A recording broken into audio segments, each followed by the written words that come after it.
This Torah class is brought to you by TorahAnytime.com. Okay, good afternoon, everyone. Shalom Aleichem.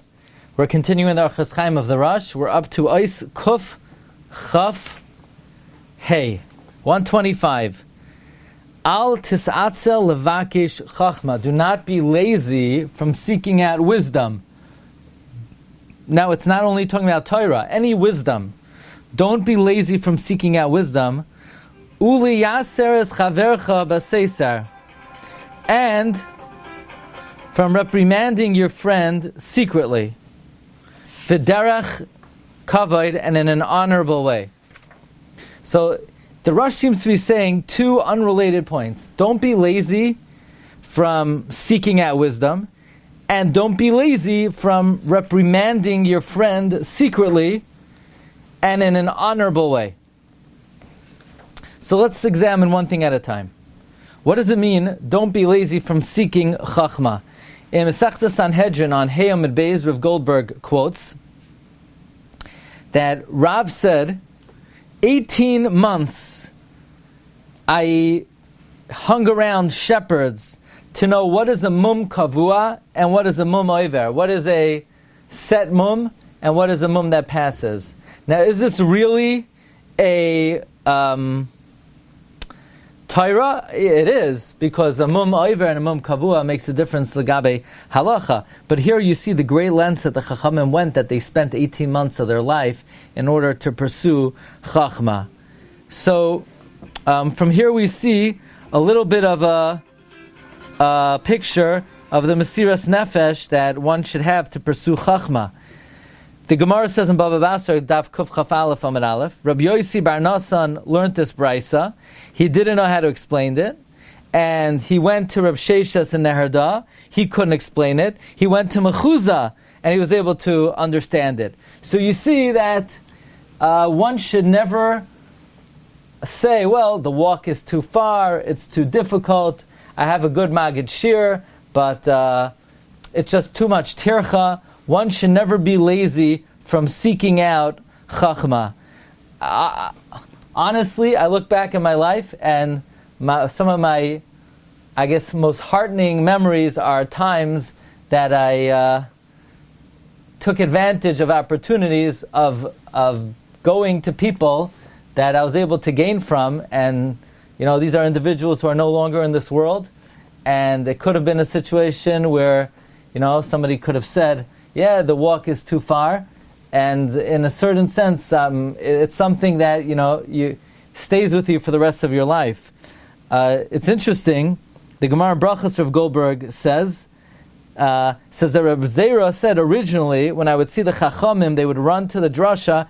I would say they're Mechalo Shabbos, to run on Shabbos. But then I heard the halacha Rav Tanchum and then Rabbi Shua ben Levi that a person should always run Ledvar Halacha. Shenemar Achrei Hashem Yelechu Ka'aryeh Yishag. So I also run to the Shiur. It's interesting. I remember when I was in yeshiva, I heard a story where the Rosh Yeshiva would say over about his father, Rav David Leibowitz, that if somebody was changing a tire on the street, Rav David would stop and study how they would change the tire, because it's a chachma. Changing a tire is a chachma. I don't know how to do it, so there's a chachma to it. So it was something of interest. So he would stop and study how they would change the tire. Actually, the Ralbag writes that the reason why Moshe Rabbeinu was selected to be the one to take Klal Yisrael out of Mitzrayim and to give us the Torah is because when the bush was burning, so there were other people who walked by the bush, and very nice, the bush is burning, why isn't it being consumed? But Moshe Rabbeinu wanted to understand what's the science behind how the bush is burning and it's not being consumed. Moshe Rabbeinu had a bikush for chachma, and because of that cheshek for chachma, the Ribono Shel Olam said, okay, you want chachma, you're going to be the noisei HaTorah. Very interesting. It's almost a certain human characteristic where a person should want to know knowledge. Rav Goldberg quotes the story brought in the Toldos Adam about Rav Zalman of Volozhin, that if he wanted to learn something from a sefer that wasn't with him in the house, he would go to the library at night, he would walk in the cold, in the darkness, in the danger. And the Toldei Sodom brings the story that Reb Leib, the son of Rabbi of Vilna, said, one time the Reb Zalman of Volozhin was learning in an adjacent city to Vilna. Now I thought the city was like a fairy tale name. You know, all the children's tapes, a lot of the stories happened in Shnepeshek. And I always, tell my kids, come on, Shnepeshek. There's no such, but actually, apparently, one thing I'm learning today is there is a place called Shnepeshek. Anyway, Reb Zalman of Volozhin was learning in Shnepeshek, which is across the river from Vilna. And in the middle of the night, he had a tshuka to learn from a sefer that he knew was found in Vilna. And he didn't delay. He went in the middle of the night to the city, in the freezing cold, in the darkness, in the danger. He learned from the sefer, and he came back, and the wealthy people in the city said, are you out of your mind? You go in the middle of the night? Okay, you could wait till the morning, you could wait till warm. What does it say in the sefer? What, it has the winning lottery numbers? So he said as follows. It's a pasuk in Chumash. It says, Lo yibashamayim hi, v'lo me'ir v'layam hi. The Torah is not in the heavens and it's not over the seas. What do Chazal say? Yeah, but if it was in the heavens, you would have to go up there to get it. And if it was overseas, you'd have to get it. So it says Reb Zalman, okay, this time the Torah was overseas, so I had no choice. I was obligated to go after it. That's what the pasuk says. V'lo me'ir v'layam hi. Rav Goldberg says, he explains the Gemara in Baba Kama, that Rav Chizda asked Rami Bar Chama a question, which Mishnah, and Rami Bar Chama said, first be Mishamesh me, and then I'll tell you. So Rav Goldberg understands the Gemara the following way. I have a little bit of a different understanding of it. Rav Goldberg understands the Gemara that why did Rami Bar Chama insist that Rav Chizda serve him first? Because if you put in effort to learn, then you'll be more invested in it. And if you're going to go through a tircha to learn something, then you won't be lazy when you hear it, to analyze it, to try to understand it, to try to apply yourself to it. And therefore he told him, first serve me, and then I can tell you.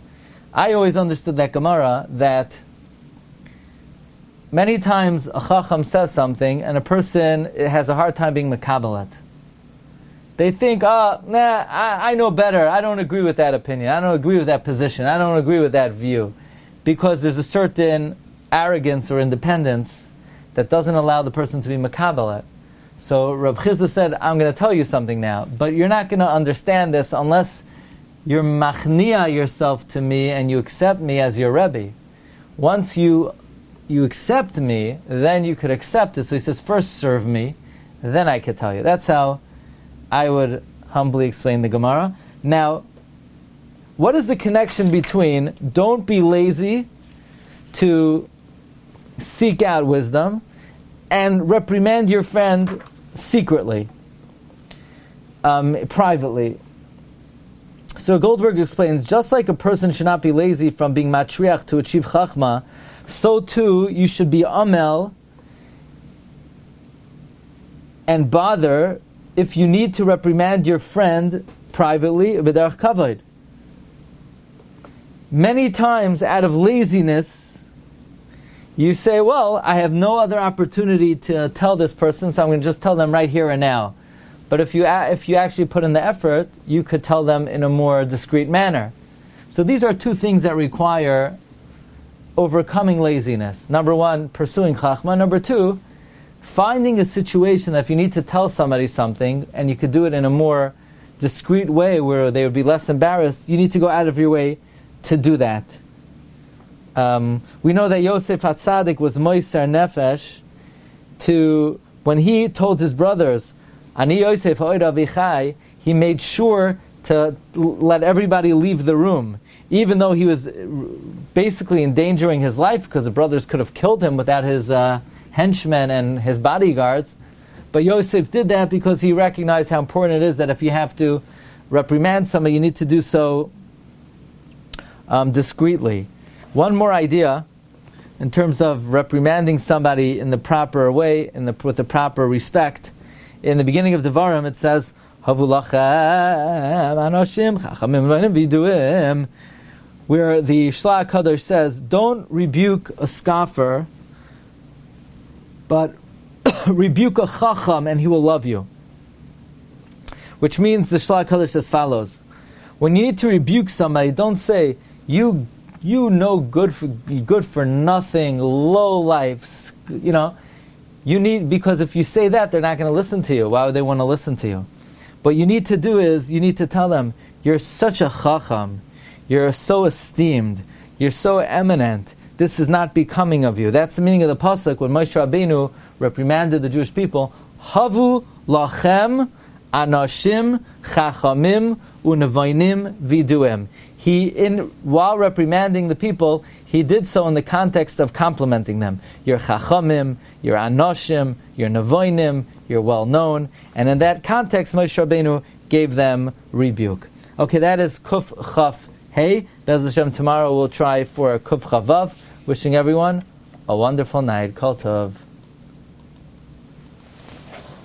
You've just experienced another Torah class brought to you by TorahAnytime.com.